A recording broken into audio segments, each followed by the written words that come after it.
Here's a look at today's assignment. The learning targets are, I understand how perimeter is related to area. I can take an area of base 10 blocks and change the perimeter, which is what we're going to focus on today. I can discover how changing perimeter or area can affect the perimeter or area. And I can explain the relationship between perimeter and area. Remember, perimeter is the outside, area is the inside. Use this link to help you complete these questions. You will need to be on this link. Using 36 base 10 blocks from the website linked above, answer these questions. So 36 is our area. What is the smallest perimeter you can make with these blocks? So what you're going to do on this website is you're going to drag the base 10 blocks on. So here's 10, 20, 30, and then I'll need 6 ones.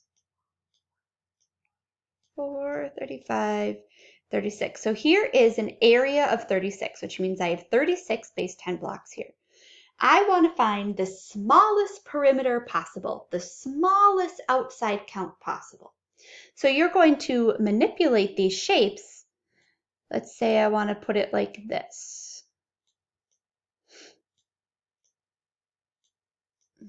To find the smallest perimeter, so when I add up the outside, I have to have the smallest amount, okay, that it could be.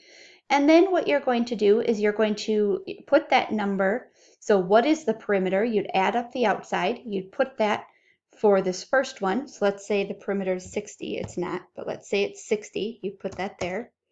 And then you're going to copy and paste a picture of your base 10 block with this perimeter, and you're going to put it right here so I can see that you did it. So you're going to copy image, right click, copy image, and paste.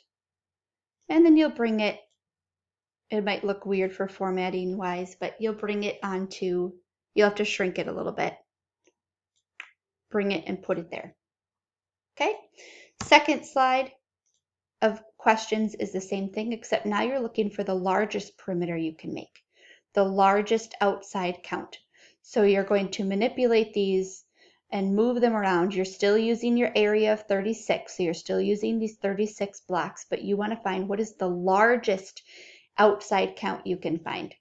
And then you'll copy and paste a picture of that right here onto this slide.